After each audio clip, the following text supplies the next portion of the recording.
Preutser, Wicked Little Letters.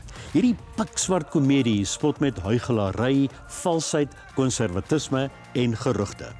'n Stoere ou jongnooi ontvang vieslike briewe vol kruitaal en haatspraak. Wie stuur dit? Jy sal verbaas wees as jy uitvind. Wicked Little Letters is vet pret. Deur net na die karakter se stroewe huise te kyk, besef jy gaan gril soos jy lag, want Wicked Little Letters se storie is so donker. Jy weet nie of jy moet lag of huil of vir 'n flitslig moet soek nie. 'n Konservatiewe gemeenskap met groter karakters soos jou skoonfamilie word geruk deur briewe. 'n Gifpen skryf die aakligste woorde op papier en stuur dit aan mense, veral Olivia Colman as die mussie mondjie Edith. Maar sodra mense voorgee om iemand te wees wat hulle nie is nie, gaan gevaarliggies aan. Is die briefskrywer die vrolike Jessie Buckley as Rose? Wees gereed vir 'n komedie met vuur in sy penpunt, waarvoor jy gaan skater. Jy sal bly wees, mense skryf nie eintlik meer briewe nie. Nou op Showmax.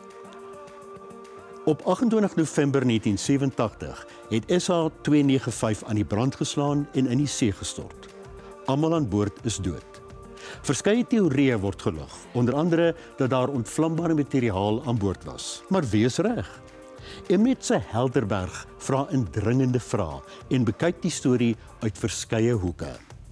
Seldsame beeldmateriaal, nuwe inligting, teorieë van gesaghebbende bronne en 'n vinnige tempo kenmerk Helderberg die dokkie. Ook die feit dat 'n belangrike band weggeraak het. Wie weet wat, maar wil nie praat nie. Helderberg, 'n onthutsende program op Showmax en Catch-up.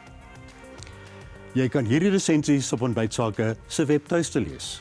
Volgende week, 2 van verjaar se grootste flieks, Mission Impossible The Final Reckoning, waarin Tom Cruise weer waaghalstoertjies doen, en Lilo & Stitch. Lekker strome fliek.